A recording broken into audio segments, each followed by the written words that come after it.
లౌకికవాదం అంటే ఏంటి? అసలు ఇది యాంటీ హిందూ. హిందూ మతంలోనే అసలు లౌకిక భావాలు ఉన్నప్పుడు ప్రత్యేకంగా లౌకిక అని చెప్పడం ఎందుకు అని అంటున్నారు. సో హిందూ అనే దాంట్లోనే సెక్యులర్, ఇక మరి వేరే సెక్యులర్ ఎందుకు? నిజమే, కానీ ఏది హిందూ? అదొక సమస్య. నా దృష్టిలో హిందూ మతం, అందరి దృష్టిలో హిందూ మతం ఒకటేనా? ప్రశ్నించడం అనేది మన మతానికి వ్యతిరేకము అనేవారు కొందరుంటారు. నాలాంటి వాడికి మహాభారతమే ప్రశ్నతో మొదలైంది. ఇప్పుడు ప్రశ్నిస్తే అర్బన్ నక్సలైట్ అంటున్నారు. జస్టిస్ సుదర్శన్ రెడ్డి గారిని కూడా అర్బన్ నక్సలైట్ అనేసిండ్రు. ఆయన రాష్ట్రపతిగా పోటీ చేస్తే సాల్వాదును జడ్జిమెంట్ ఇచ్చినందుకు ఆయన పైన సాక్షాత్తు హోంమంత్రి అటాక్ చేశారు. ఎందుకు ప్రశ్నించకూడదు? రాజ్యాన్ని ప్రశ్నిస్తే మీరు ప్రమాదకరం. కానీ హిందూ మతం నాకు ఏం నేర్పింది?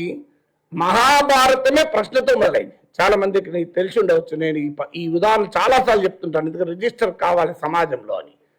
మహాభారతం ఎక్కడ స్టార్ట్ అయింది? జనమేజయుని కొలువుకు ఒక కుక్క వస్తుంది, సరమాని. ఆ కుక్క ఎందుకు వస్తుంది? మహారాజా, నా బిడ్డ నీ కొలువుకు వస్తే మీ వారు నా బిడ్డను కొట్టారు అంటది. ఎందుకు కొట్టారు అని అడుగుతుంది. జనమేజయుడు ఎవరు? అర్జునుని కొడుకు అభిమన్యుడు, అభిమన్యుని కొడుకు పరీక్షిత్తు కొడుకు జనమేజయుడు. అంటే అర్జునుడు లాంటి మహావీరుడు, 10 పేర్లున్నవాడు. పార్థ, కిరీటి, గాంధీవి, ధనంజయ, బీభత్స, ఫల్గుణ, సవ్యసాచి, ఇట్లా 10 పేర్లున్న అర్జునుడి మునిమనవాడు.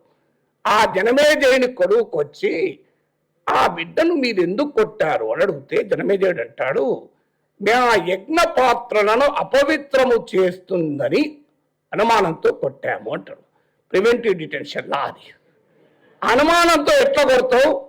అపవిత్రం చేస్తే కొట్టాలి కదా అని అంటాడు. సో ఏకే గోపాలన్ కేసు ఉంది ప్రివెంటివ్ డిటెన్షన్ పైన. సో ఇది మహాభారత కాలంలోనే ప్రివెంటివ్ డిటెన్షన్ రాజ్యాంగ విరుద్ధం అని చెప్పేశారు.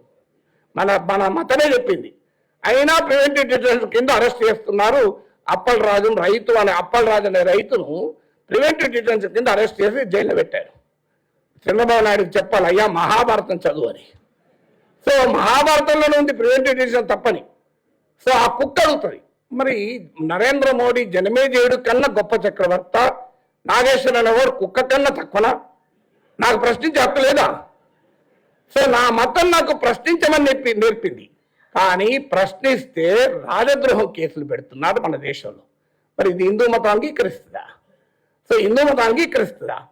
హిందూ మతం ఎంత గొప్పగా చెప్పినా కూడా ఉన్నాయి. మరి హిందూ మతంలో అన్ని ఉన్నాయి, మనకు కావాల్సినవి తీసుకుంటే ఎట్లా? సో హిందూ మతంలో మీకు భగవద్గీతలో 7వ అధ్యాయంలో 21వ శ్లోకంలో ఏమంటాడు శ్రీకృష్ణ పరమాత్మ? ఎవరి యందు భక్తి విశ్వాసాలు కలిగి ఉన్నారో వారి యందు భక్తి విశ్వాసాలను నేనే కల్పిస్తున్నాను అర్జున అంటాడు. అంటే ఏంటిది? అల్లా పైన భక్తిని, యేసు ప్రభు మీద భక్తిని కూడా శ్రీకృష్ణ పరమాత్మ కల్పిస్తున్నాడు. ఇది భగవద్గీత చెప్తోంది. సో మరి ఇది చెప్పినప్పుడు మీరు ఎలా మరి హిందూ మతంలో ఈ సార్వజనీనమైన సార్వత్రిక విలువల్ని మీరు అంగీకరిస్తారా అని అడుగుతున్నా. అంగీకరిస్తే నిజంగానే లౌకిక అన్న పదం అవసరం లేదు. హిందూ మతంలోనే లౌకిక భావాలు ఉన్నాయి. హిందూ మతంలో లౌకిక భావాలే కాదు, నిచ్చెన మెట్ల కుల వ్యవస్థ కూడా ఉంది హిందూ మతంలోనే. సో అందువల్ల మీరు ఏది మతము ఏది రాజ్యాంగము అన్న దానికి తేడా ఉండాలి అనేది ముఖ్యమైన అంశం. అందువల్ల హిందూ మతం అనేది అందరికీ ఒకటి కాదు. ఎస్, హిందూ మతంలో గొప్ప అంశాలు అన్నమాట నిజం. కానీ హిందూ మతం గొప్పది గనక ఇక ఆ దేశ రాజ్యాంగాన్ని లౌకిక రాజ్యాంగంగా ఉండాల్సిన అవసరము లేదు అనేది అర్థరహితమైన వాదన. ఇక మరి సెక్యులరిజం అనేది మతానికి వ్యతిరేకము. కానీ మనకు అర్థం కావాల్సింది అసలు ఏంటి, ఎందుకు? గౌతమ బుద్ధుడు కాలాము సుత్త అనే ఒక బోధనలో ఒక మాట అంటాడు. గౌతమ బుద్ధుని దగ్గరకు ఒక శిష్యుడు వచ్చి అడుగుతాడు. శిష్యుడు వచ్చి దేవుడు ఉన్నాడా అని అడుగుతాడు. అప్పుడు గౌతమ బుద్ధుడు ఏమంటాడు? ఒక కథ చెప్తాడు. ఒక వ్యక్తికి విషము పూసిన బాణము వచ్చి తాకింది. ఆ బాణము తొందరగా తీయకపోతే శరీరం అంతా విషం పాకే ప్రమాదం ఉంది. ఈ లోపల ఆయన బంధువులు మిత్రులు ఒక వైద్యుని పట్టుకొస్తారు. ఆ వైద్యుడు విషము పూసిన బాణాన్ని తీయాలని ప్రయత్నం చేస్తుంటే ఈ బాధితుడు అంటాడు, ఆ బాణము తీయద్దు, నాకు ముందు తెలవాలి ఈ బాణము వేసిన వాడు ఎవరు. వాడు ఏ రూపంలో ఉంటాడు, వాడు ఎంత ఎత్తుంటాడు, వాడు ఎంత బరువుంటాడు, వాడు ఎక్కడి నుంచి వచ్చాడు, వాడు ఈ బాణము తయారీకి ఏ పదార్థాలు వాడాడు, ఈ బాణానికి పూసిన విషం స్వభావం ఏంటి, ఇవన్నీ నాకు తెలిసిన తర్వాత నేను వైద్యం చేయాలి అంటాడు. వైద్యుడు ఇవన్నీ తెలిసే లోపల నువ్వు ఉండవు కదా అంటాడు. లేకపోయినా మధ్య నాకు ఈ ముఖ్యం తెలియాలంటాడు. అయ్యా, దేవుడు ఉన్నాడా లేడా అనే దానికి నీ జీవితంలో నా జీవితంలో సమాధానం దొరకదు, కానీ దుఃఖము మన సమాజంలో ఉంది, మొదలు దాన్ని పరిష్కరించు అని చెప్తాడు. దుఃఖము అంటే కేవలం ఏడవడమే కాదు, సఫరింగ్ అని గౌతమ బుద్ధుని భాషలో దుఃఖం అంటే సఫరింగ్. సో ఇలా లౌకికవాదులుగా మనం చెప్పాల్సింది ఏంటంటే, అయ్యా ఈ లౌకికవాదం ఏం చెప్తుంది? మతం వద్దని చెప్పదు, మతాన్ని అంతం చేయమని చెప్పదు, మతము నువ్వు విశ్వసించద్దు అని చెప్పదు. రాంగ్ ఒపీనియన్స్ సెక్యులరిజం మీద ఉంటుంది. Secularism doesn't teach anti religion. Secularism doesn't advocate abrogation of religion. Secularism doesn't advocate annihilation of religion. Secularism ఏం చెప్తుందంటే, అయ్యా దేవుడు ఉన్నాడా లేడా అది తాత్విక చింతనకు వదిలేయి, ఇప్పుడు పేదరికం ఉన్నది, అసమానతలు ఉన్నది, ఆకలి ఉన్నది, నిరుద్యోగం ఉంది, వీటిని మొదలు పరిష్కరించుకో అని చెప్తుంది. సో అందువల్ల సెక్యులరిజం అనేది రిలీజన్కు వ్యతిరేకము, సెక్యులరిజం హిందూ మతానికి వ్యతిరేకము అనే భావనను ఛేదించకపోతే డీప్లీ రిలీజియస్ సొసైటీ, బలమైన మత విశ్వాసాలున్న సమాజంలో లౌకికవాదాన్ని కాపాడుకోలేము. ఎందుకంటే ప్రజలు ఆకలినైనా భరిస్తారు కానీ దైవాన్ని మర్చిపోరు. ఇది భారతీయ సమాజం యొక్క లక్షణం. అందువల్ల విశ్వాసాలు కలిగిన ప్రజలు కూడా ఒప్పించాలి అంటే, అయ్యా లౌకికవాదం మతానికి వ్యతిరేకం కాదు, లౌకికవాదం నాస్తికవాదం కాదు. లౌకికవాదం చెప్పేది ఒకటే, అయ్యా నీ గౌతమ బుద్ధుడు చెప్పినట్లు దేవుడు ఉన్నాడా లేడా, ఏ దేవుడు ఉన్నాడు, అవన్నీ తాత్విక చింతన, దాన్ని చర్చించుకుందాం, అభ్యంతరం లేదు. కానీ ముందు సమాజం ఎదుర్కొనే సమస్యలకు మతము ద్వారా కాకుండా రాజ్యాంగం ద్వారా పరిష్కరించుకుందాం. అందువల్ల స్టేట్కు రిలీజన్ ఉండదు అని చెప్తున్నారు. మరి ఎందుకు ఉండదు? ఒక రాజనీతి శాస్త్రవేత్త అంటాడు, ఎందుకు ఉండదు అనడానికి ఆయన 3 రీజన్ చెప్తాడు. స్టేట్కు రిలీజన్కు సంబంధం ఉండకూడదు అని. ఏంటంటే మొదటిది ఏం చెప్తాడంటే, state doesn't have the capacity to adjudicate which religious faith is supreme. అంటే ఏ మత విశ్వాసము గొప్పది అని తేల్చగలిగిన సామర్థ్యము రాజ్యానికి లేదు. ఇది మొదటిది.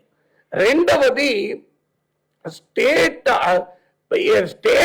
ఒకవేళ తేల్చిన, ఈవెన్ స్టేట్ డిసైడ్స్ ఈ ఫేత్ కరెక్ట్ అని తేల్చింది అనుకుందాం, ప్రజలందరినీ ఆ మత విశ్వాసాన్ని కలిగి ఉండాలని చెప్పడం ద్వారా, బలవంతం చేయడం ద్వారా అది నిజమైన విశ్వాసం కాదు. Even state can adjudicate, a belief will not be a genuine belief if it is under state coercion. అంటే రాజ్యమే ఫలానా మతాన్ని పాటించమని చెప్పితే అది నిజాయితీ కలిగిన మత విశ్వాసం కాదు. ఇది రెండో కారణం. మూడో కారణం ఏంటంటే, స్టేట్ అనేక మతాలు ఉన్నటువంటి సమాజంలో ఒక మతాన్ని రుద్దడము ద్వారా వచ్చే సోషల్ డిజార్డర్ చాలా ఎక్కువది. అంటే the social disorder due to coercive religion is much higher than accommodating diversity అంటాడు. అంటే ఈ 3 కారణాల రీత్యా మనలాంటి సమాజంలో రాజ్యానికి మతానికి సంబంధం ఉండకూడదు. అందువల్ల రాజ్యము మతానికి వ్యతిరేకం కాదు. మరి ఏం చెప్తుంది రాజ్యానికి మతానికి, సమాజానికి మతానికి? State and religion, society and religion. దీని గురించి సెక్యులరిజం ఏం చెప్తుంది? దీని ప్రకారం చెప్పేది ఏంటంటే, ఒకటి, state has no official religion. రాజ్యానికి అధికారికంగా ఏ మతము ఉండదు. ఇది మొదటిది. సెక్యులరిజం చెప్పే మొదటి సూత్రము, state has no official religion. రాజ్యానికి ఏ పర్టికులర్గా ఒక మతం ఉండదు. 2, రాజ్యాంగము మతానికి అతీతంగా సమానత్వాన్ని బోధిస్తుంది. మీకు article 14 to 16 right to equality, right against discrimination. ప్రభుత్వ నిధులతో ఏ మత కార్యక్రమాలు చేయకూడదని కూడా రాజ్యాంగం చెప్తుంది. So prohibition of tax payers money అని చెప్తుంది. సో ఇవన్నీ కూడా ఏం చెప్తుంది? రాజ్యాంగము దృష్టిలో ప్రజలందరూ సమానమే. మూడవది, రాజ్యాంగము ప్రతి ఒక్కరికి వారి విశ్వాసాలు కలిగే స్వేచ్ఛను కలిగి ఇస్తుంది. నాలుగవది, substantial distance between state and religion if not absolute. అంటే మన సమాజం వాస్తవంగా థామస్ జెఫర్సన్ లాంటి వాళ్ళు అమెరికన్ రాజ్యాంగంలో a wall between state and religion అంటారు. మీకు రాజ్యానికి మతానికి ఒక గోడ కట్టినట్టుగా తేడా ఉండాలని. కానీ మన సమాజంలో జస్టిస్ చిన్నప్పటి ఒక తీర్పులో చెప్తాడు, Indian constitution has taken A permissive attitude towards religion అంటాడు. అంటే మతం పట్ల కాస్త పర్మిసివ్ యాటిట్యూడ్. ఎందుకు? Because Indian society is deeply religious. రాజ్యాంగం మతాన్ని బోధించదు, రాజ్యాంగం మతాన్ని నిర్దేశించదు. కానీ మత విశ్వాసాల పట్ల కాస్త చూసి చూడని రీతిలో ఒక పర్మిసివ్, కొంత ఉదారమైనటువంటి రీతిలో రాజ్యాంగం ఎందుకుంది అంటే బికాస్ ఇండియన్ సొసైటీ యొక్క క్యారెక్టర్. అందువల్ల సెక్యులరిజం అనేది ప్రపంచవ్యాప్తంగా యూనిఫామ్ మోడల్ ఉండదు. మీరు ఇవాళ యూరోపియన్, మీరు యూకే, బ్రిటిష్ చూడండి. British monarchy not only the head of the government, ఇది head of the church also. ఎందుకంటే ఇండియన్ ఫ్రీడమ్ స్ట్రగుల్లోనే ఈ ప్రత్యేకత ఉంది. అసలు సెక్యులరిజానికి ఆరిజిన్ ఎక్కడ అంటే ఫ్రీడమ్ స్ట్రగుల్. మీరు యూరోపియన్ హిస్టరీ చూడండి. యూరోప్ లో నేషనలిజం అంటే ఒక మతం, క్యాథలిక్, ప్రొటెస్టెంట్. యూరోప్ లో నేషనలిజం అంటే ఒక భాష, ఇంగ్లీష్, ఫ్రెంచ్, జర్మన్. కానీ ఇండియాలో నేషనలిజం అంటే ఒక మతం కాదు, ఒక భాష కాదు. It's an inclusive nationalism. మీకు European nationalism is an exclusionary nationalism అయితే ఇండియన్ నేషనలిజం ఇంక్లూజివ్ నేషనలిజం. ఎందుకంటే వలసవాద వ్యతిరేక పోరాటంలో భాషలకు, కులాలకు, మతాలకు, ప్రాంతాలకు అతీతంగా ప్రజలందరినీ ఐక్యం చేసటానికి లౌకిక భావన భారతీయ స్వాతంత్రోద్యమ సంప్రదాయంగా మనకు వచ్చింది. అదే భారత రాజ్యాంగంలో రిఫ్లెక్ట్ అయింది. అలా నిజంగా చెప్పాలంటే సెక్యులరిజానికి మూలము not just the constitution, secularism as the basis and origin in India's freedom struggle. అక్కడి నుంచి ప్రారంభమై ఆ ఫ్రీడమ్ స్ట్రగుల్ ఇతోసే మనకు రాజ్యాంగంలో కనిపిస్తాయి. ఫ్రీడమ్ స్ట్రగుల్ వల్ల ఉండాల్సినటువంటి భావజాలనే మనకు రాజ్యాంగంలో కనబడతాయి. అందువల్ల రాజ్యము మతానికి ఉన్న సంబంధం ఏంటంటే ఇంతకుముందు నేను చెప్పిన 4 అంశాలు. 1, state are no official religion. 2, ప్రజలందరూ రాజ్యాంగం ప్రకారం సమానమే. 3, ప్రజలందరికీ మత విశ్వాసాలు కలిగే స్వేచ్ఛ ఉంటుంది. 4, రాజ్యము మతము మధ్య గోడ కట్టినంత తేడా ఉండకపోయినా ఒక సబ్స్టాన్షియల్ డిస్టెన్స్ ఉంటుంది అని. ఇది కాలక్రమేణా ప్రాక్టీస్లో ఎలా ఉంది తర్వాత సంగతి. ప్రాక్టీస్లో చాలా తేడా వచ్చిన మాట నిజం. ఇప్పుడు ఈ మధ్య సోమనాథ్ టెంపుల్ ప్రారంభిస్తూ నరేంద్ర మోడీ మాట అంటాడు, నెహ్రూ సోమనాథ్ దేవాలయ పునర్నిర్మాణాన్ని వ్యతిరేకించాడు, సోమనాథ్ దేవాలయానికి రాష్ట్రపతి వెళ్ళడాన్ని వ్యతిరేకించాడు, సెక్యులరిజం పేరిట హిందూ మతానికి ఎలా ద్రోహం చేశారు అని చెప్తారు.